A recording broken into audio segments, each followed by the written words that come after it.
का जवाब हमारे दो नेता अखिलेश यादव जी और राहुल गांधी जी देंगे और आपके सवालों की जानकारी पहले से ही नहीं है। मैं पहले गुजारिश करूंगा यादव जी को कि वो आपको संबोधित करें, उसके बाद राहुल जी कुछ कहेंगे और उसके बाद आप सवाल करेंगे। अखिलेश जी। मैं धन्यवाद देता हूं और सबसे पहले मैं अपने प्रेस के साथियों को आपके माध्यम से पूरे देश और प्रदेशवासियों को मैं रामनवमी की बहुत बहुत बधाई और शुभकामनाएं देता हूं। ऐसा त्योहार, ऐसे दिन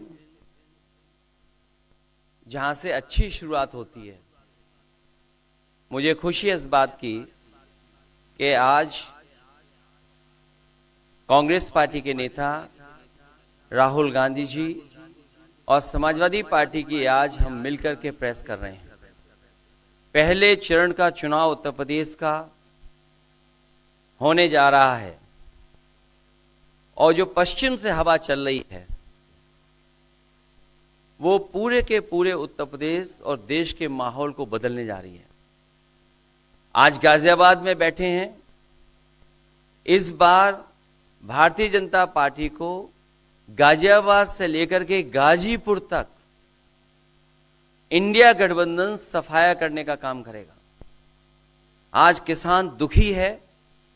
तमाम जो वादे किए थे, भारतीय जनता पार्टी की हर बात झूठी निकली।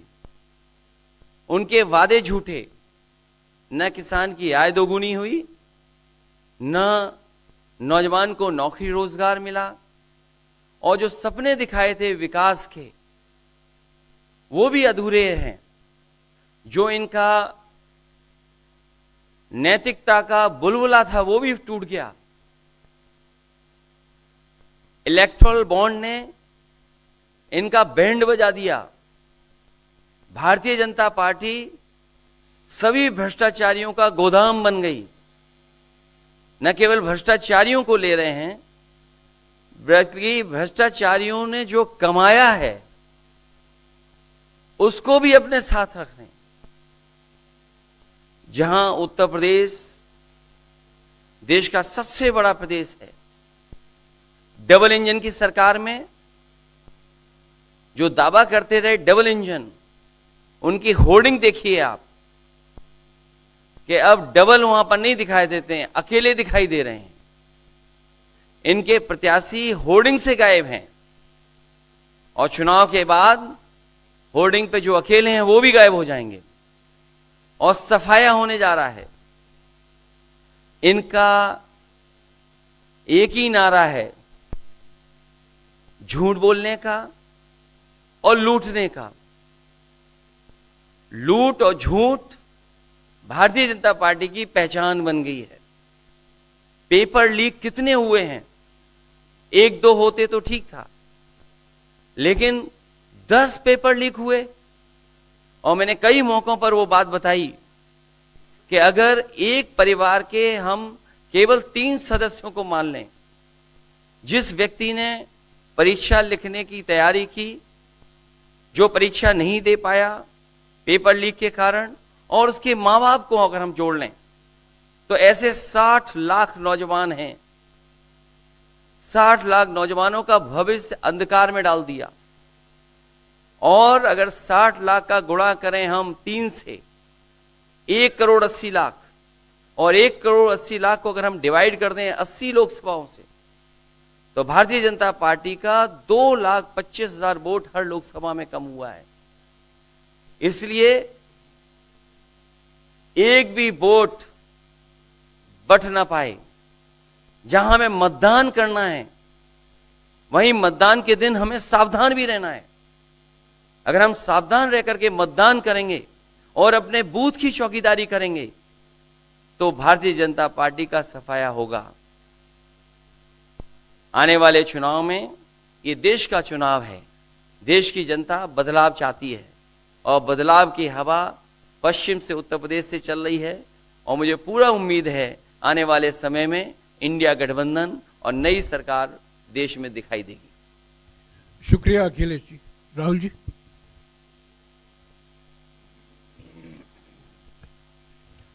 नमस्कार।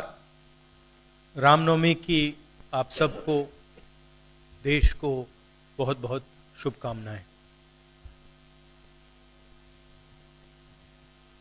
ये चुनाव विचारधारा का चुनाव है। एक तरफ आरएसएस और बीजेपी जो संविधान है, लोकतांत्रिक सिस्टम है, उसको खत्म करने की कोशिश कर रही है, और दूसरी तरफ इंडिया गठबंधन, कांग्रेस पार्टी संविधान को, लोकतंत्र को डिफेंड करने की कोशिश कर रही है, उसकी रक्षा कर रही है। चुनाव में 2-3 बड़े मुद्दे हैं। सबसे बड़ा बेरोजगारी, दूसरे नंबर पर महंगाई, भागीदारी। मगर बीजेपी 24 घंटा डिस्ट्रैक्शन करने में लगी रहती है। कभी प्रधानमंत्री समुद्र के नीचे चले जाते हैं, कभी आसमान में सी प्लेन पे चले जाते हैं, मगर जो मुद्दे हैं उनके बारे में ना प्रधानमंत्री ना बीजेपी बात करती है। कुछ दिन पहले प्रधानमंत्री ने एएनआई को बहुत लंबा इंटरव्यू दिया। स्क्रिप्टेड था, मगर फ्लॉप शो था। प्रधानमंत्री जी ने उसमें इलेक्टोरल बॉन्ड्स समझाने की कोशिश की। प्रधानमंत्री जी कहते हैं कि इलेक्टोरल बॉन्ड्स का सिस्टम ट्रांसपेरेंसी के लिए लाया गया, राजनीति को साफ करने के लिए लाया गया। अगर यह सच है तो उस सिस्टम को सुप्रीम कोर्ट ने रद्द क्यों किया? और दूसरी बात, अगर आप ट्रांसपेरेंसी लाना चाहते थे तो जिन लोगों ने आपको पैसा दिया, बीजेपी को पैसा दिया, हजारों करोड़ रुपए दिए, उनका नाम आपने क्यों छुपाया था? और जिन तारीखों पे उन्होंने आपको पैसा दिया, उसको आपने क्यों छुपाया था? पता लगता है हजारों करोड़ रुपए का कॉन्ट्रैक्ट किसी कंपनी को मिलता है, उसके एकदम बाद वो कंपनी बीजेपी को पैसा देती है।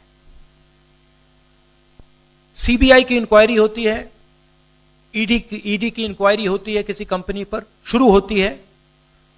उसके 10-15 दिन बाद कंपनी करोड़ों रुपए बीजेपी को देती है, और फिर सीबीआई की इंक्वायरी, ईडी की इंक्वायरी बंद हो जाती है। सड़क पे इसको एक्सटोर्शन कहते हैं। एक्सटोर्शन कहते हैं सड़क पे। तो ये जो है इलेक्टोरल बॉन्ड्स का जो स्कीम है, ये दुनिया का सबसे बड़ा एक्सटोर्शन का स्कीम है। हिंदुस्तान के सारे बिजनेसमैन इस बात को समझते हैं, जानते हैं, और प्रधानमंत्री जितनी भी सफाई देना चाहें कोई फर्क नहीं पड़ने वाला है, क्योंकि पूरा देश जानता है कि प्रधानमंत्री भ्रष्टाचार के चैंपियन है। धन्यवाद। शुक्रिया राहुल जी। अच्छा, एक और बात, आपने, जयराम जी, आपने कहा कि जो भी आपको क्वेश्चंस पूछने हैं आप पूछेंगे, और ये ओपन एंडेड प्रेस कॉन्फ्रेंस है।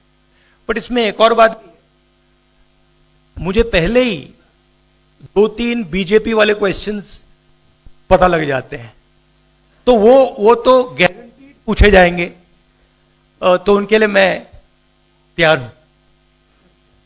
आजकल गारंटी का जमाना है राहुल जी। पहला सवाल महिकार जी, हिंदुस्तान हिंदी डेली से। माइक दीजिएगा।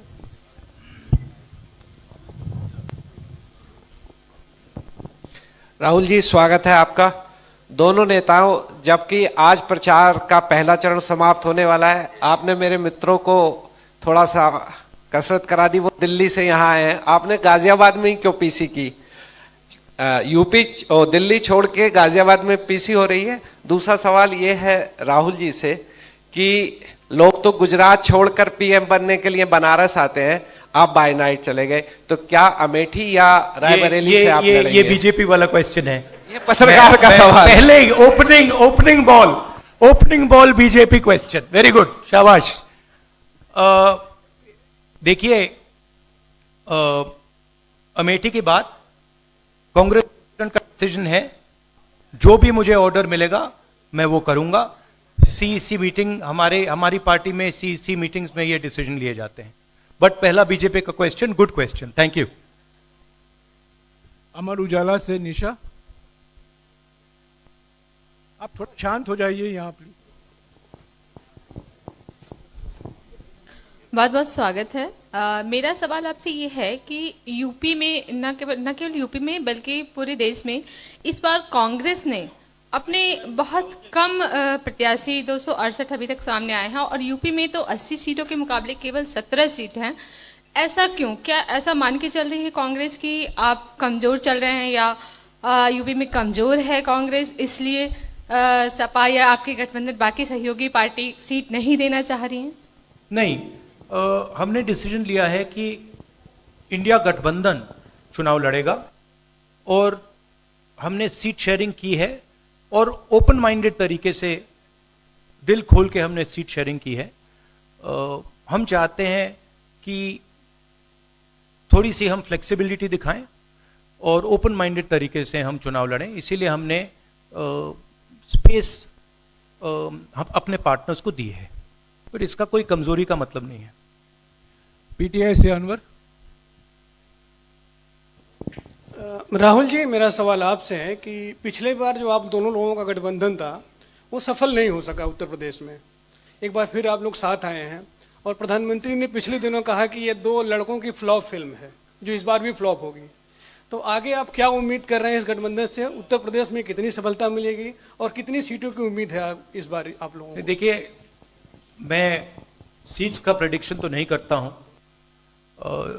जनरल बात कह सकता हूं कि बीजेपी को मुझे लग रहा था 15-20 दिन पहले कि 180 से 180 तक जाएंगे, अब मुझे लग रहा है 150 तक जाएंगे। हर स्टेट में हमें रिपोर्ट मिल रही है कि हमारा चुनाव इंप्रूव कर रहा है और अंडर करंट है। जहां तक गठबंधन की बात है, यूपी गठबंधन की बात है, बड़ा पावरफुल गठबंधन है और बहुत अच्छा परफॉर्मेंस होगा हमारा उत्तर प्रदेश में। दैनिक जागरण से आदित्य त्रिपाठी। आप दोनों का बहुत बहुत स्वागत है। मेरा प्रश्न यह है कि उत्तर प्रदेश में एनडीए गठबंधन रोकने के लिए आपकी क्या रणनीति है? सॉरी, क्या? उत्तर प्रदेश में एनडीए गठबंधन को रोकने के लिए आपकी क्या रणनीति आप दोनों लोगों की? उत्तर प्रदेश में नेशनल लेवल पे मैं आपको हमारा फाउंडेशन बता देता हूं और वही आइडियाज हम उत्तर प्रदेश में भी चलाएंगे। देखिए, पिछले 10 सालों में नरेंद्र मोदी जी ने नोटबंदी करके, गलत जीएसटी लागू करके, और जो बड़े बड़े अरबपति हैं, अदानी जी हैं, उनका पूरा सपोर्ट करके जो रोजगार पैदा करने का सिस्टम था उसको उन्होंने खत्म कर दिया है। तो सबसे पहला काम, जो रोजगार हिंदुस्तान के युवाओं को मिलना चाहिए, उसको एक बार फिर स्ट्रेंथन करने का है। उसके लिए हमने अपने मैनिफेस्टो में 2-3 आइडियाज दिए हैं। एक आइडिया रेवोल्यूशनरी आइडिया है, राइट टू अप्रेंटिसशिप। तो जो अमीर घर के बच्चे होते हैं वो अप्रेंटिसशिप करते हैं, ट्रेनिंग मिलती है, पेड ट्रेनिंग होती है। तो हमने डिसाइड किया है कि हिंदुस्तान के उत्तर प्रदेश के सब ग्रेजुएट्स को, डिप्लोमा होल्डर्स को हम अप्रेंटिसशिप का अधिकार देंगे। जो भी अप्रेंटिसशिप करना चाहेगा उसको प्राइवेट सेक्टर में, पब्लिक सेक्टर में, सरकार में अधिकार मिलेगा, अप्रेंटिसशिप का अधिकार मिलेगा, ट्रेनिंग होगी और 1 लाख रुपए साल का, 8,500 रुपए महीने का उस युवा के बैंक अकाउंट में हम डालेंगे। और ये करोड़ों युवाओं के लिए हम अधिकार दे रहे हैं। इससे एक ट्रेन्ड मैन पावर तैयार होगा, प्राइवेट कंपनीज को भी इसका फायदा होगा, सरकार को भी इसका फायदा होगा, और एक प्रकार से युवाओं के लिए ये एक जॉब मार्केट में एंट्री का सिस्टम हो जाएगा। दूसरी चीज 30 लाख सरकारी रोजगार हैं जो नरेंद्र मोदी भर नहीं रहे हैं, वो वैकेंसीज हम युवाओं को देने जा रहे हैं। पेपर लीक की बात हुई है, उसके लिए हम कानून बनाएंगे, उसको हम खत्म कर देंगे। तो ये बात हुई युवाओं की। एक और हमारा आइडिया, क्रांतिकारी आइडिया, और ये उत्तर प्रदेश की महिलाओं को बहुत फायदा मिलेगा इससे। हर गरीब परिवार की हम लिस्ट बनाएंगे और हर गरीब परिवार में से हम एक महिला को चुनेंगे और उसके बैंक अकाउंट में महीने के 8,500 रुपए, साल के 1 लाख रुपए सरकार हर महीने बैंक अकाउंट में डालने जा रही है। किसानों की बात, किसान सिर्फ 2 चीजें मांग रहा है। नरेंद्र मोदी से 10 साल मांगा, हमें सही दाम दिलवा दीजिए, और जैसे आपने 16 लाख करोड़ रुपए, मतलब 24 साल का मनरेगा आपने अदानी जैसे लोगों का माफ किया, वैसा ही आप हमारा भी माफ कर दीजिए। और नरेंद्र मोदी मना करते हैं, उन पर फायरिंग करवा देते हैं, उनको डरा देते हैं। तो हमने लीगल एमएसपी का निर्णय ले लिया है। हिंदुस्तान में पहली बार लीगली गारंटीड एमएसपी होगी और हम उनका, किसानों का कर्जा माफ करने जा रहे हैं। यही मेन मुद्दे हैं चुनाव में। बीजेपी का मैनिफेस्टो देखेंगे तो उसमें आपको उसका जो फाउंडेशन है, 2 चीजें हैं। एक कि वो शायद 10-15 साल बाद ओलंपिक गेम्स इंडिया लाएंगे, और दूसरा 1 या 2 व्यक्तियों को वो चांद पे पहुंचा देंगे। तो ये बेसिकली चुनाव चल रहा है। शुक्रिया राहुल जी। अगले 3-4 सवाल आप कृपया अखिलेश जी से पूछेगा। ANI से शालिनी।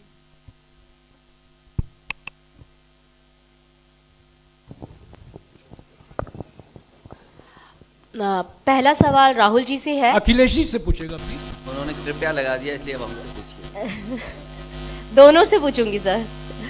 पहला सवाल राहुल जी से है, जैसे कि पीएम ने कहा है कि मैं देश बचा रहा हूं, लेकिन इंडिया अलायंस जो है वो परिवार बचा रहा है, इस पर क्या कहेंगे सर? और जो दूसरा सवाल, सेकंड बीजेपी क्वेश्चन। सर दूसरा जो सवाल है मेरा वो ये है, जादूगर कहा है उन्होंने राहुल जी को, और उन्होंने कहा है ANI को जब इंटरव्यू दिया उसमें बोला कि ऐसा कौन सा जादू है कि एक झटके में गरीबी मिटा सकते हैं। मैं जानना चाहता हूं ऐसा कौन सा जादू है कि एक झटके में गरीबी मिटाई जा सकती है। तो ये मेरा सवाल दोनों से है। नहीं, दोनों से है।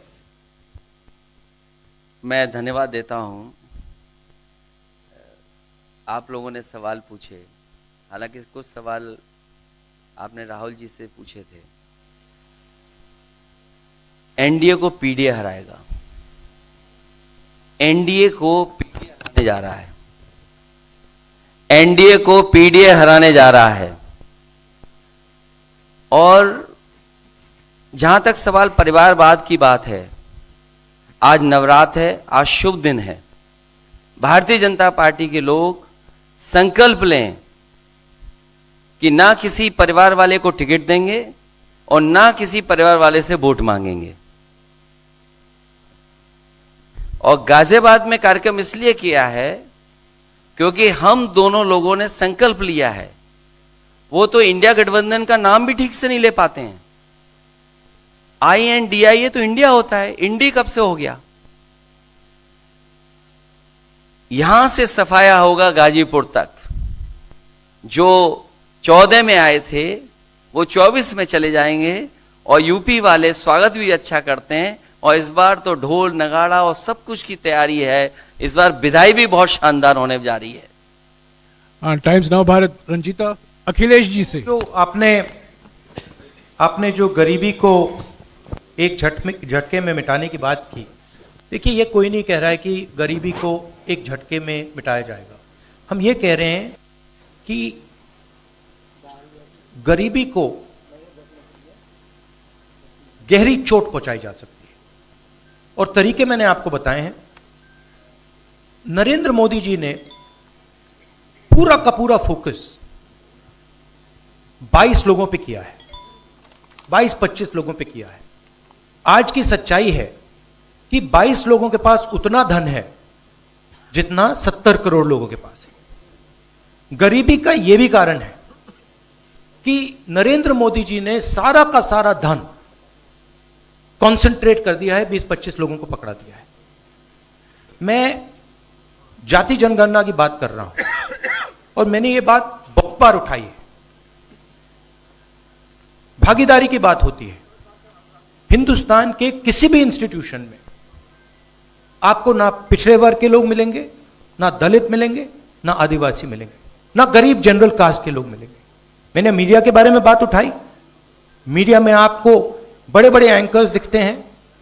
आपको मीडिया की कंपनीज के मालिक की लिस्ट निकालिए, आपको दिख जाएगा कि उधर ना एक पिछड़ा मिलेगा, ना एक दलित मिलेगा, ना एक आदिवासी मिलेगा।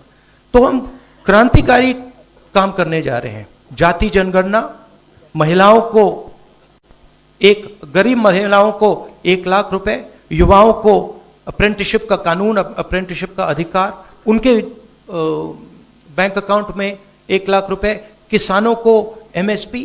तो ये सब गरीबों को पैसे देने के तरीके हैं। नरेंद्र मोदी जी ने पिछले 10 साल में गरीबों को कुछ नहीं दिया,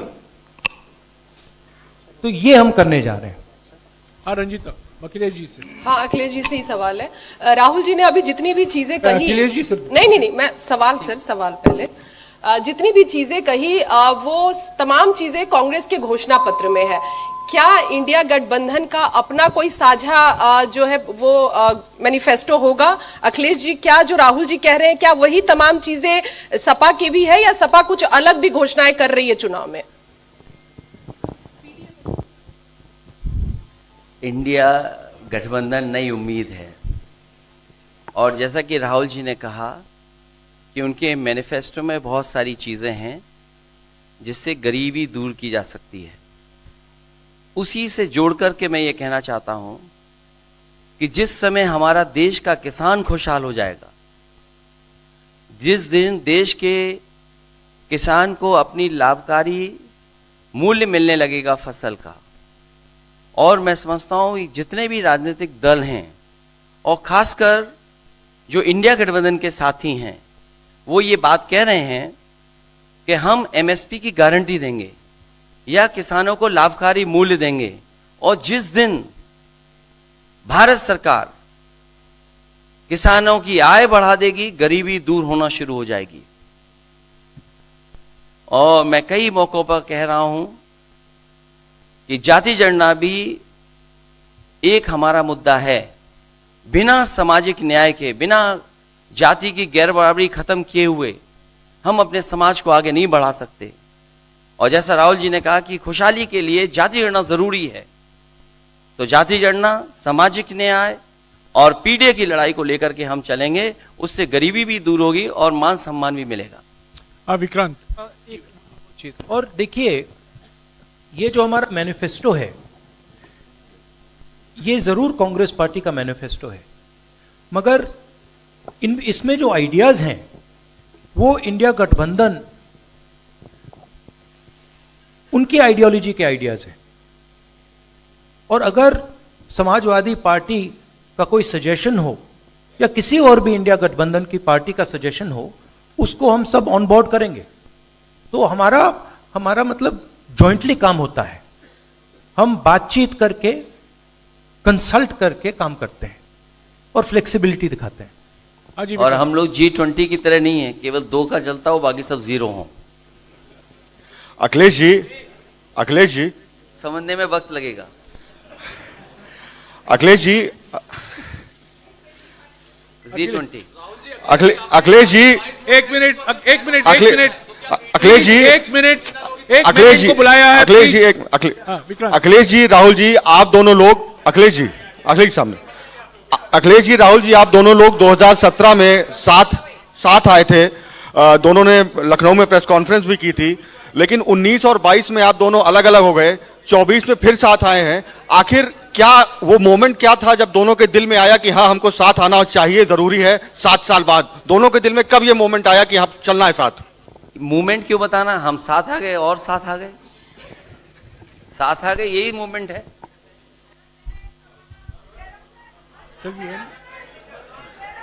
साथियों, अभी दोनों नेताओं को जाना है। उसके पहले हमारा गठबंधन का एक गीत है, वो जारी किया जाएगा। और हमारे 4 उम्मीदवार जो हैं वो राहुल जी और अखिलेश जी से एक फोटो खिंचवाएंगे। पहले गीत सुनिएगा, गीत देखिएगा। प्रेस कॉन्फ्रेंस समाप्त हुआ है।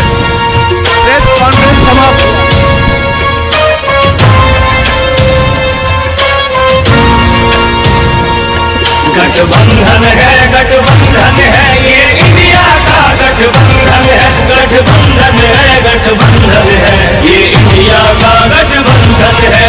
दिल्ली में प्रवेश की खातिर राहुल और अखिलेश की खातिर संविधान बचाना है तो वोट करो इस देश की खातिर। उम्मीद किसानों की इनसे, मजदूरों की आस यही है। देश बदलना है इनको ही, बहनों का विश्वास यही है।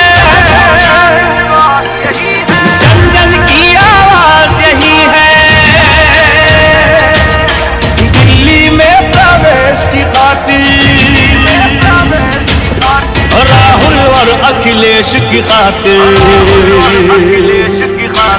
वोट करो इस देश की खातिर, वोट करो इस देश की खातिर, राहुल अखिलेश की खातिर।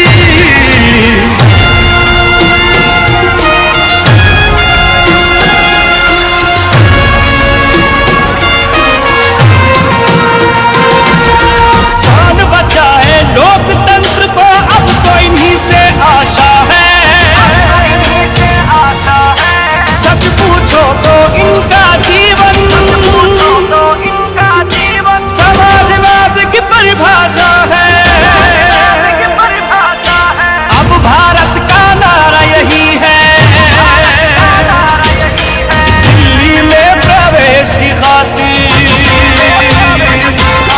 राहुल और अखिलेश की खातिर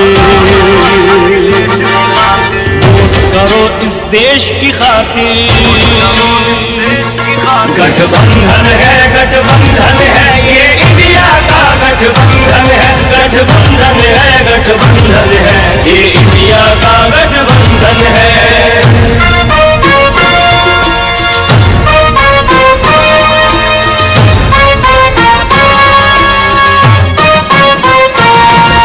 नेताजी के लाल तुम ही हो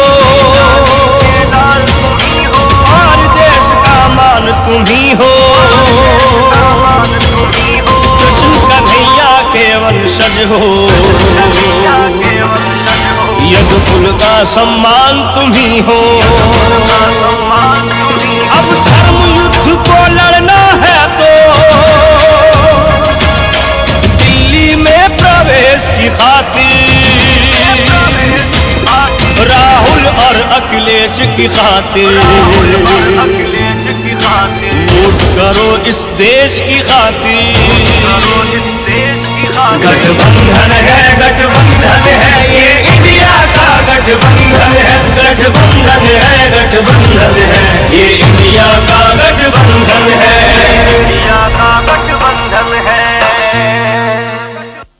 साथियों, अभी हमारे उम्मीदवार हैं डॉली शर्मा गाजियाबाद से, अमरपाल शर्मा जी बागपत से, महेंद्र नागर गौतम बुद्ध नगर से और शिवराम वाल्मीकि जी बुलंदशहर से कृपया मंच पर आइए और राहुल जी और अखिलेश जी के साथ फोटो खिंचाएंगे।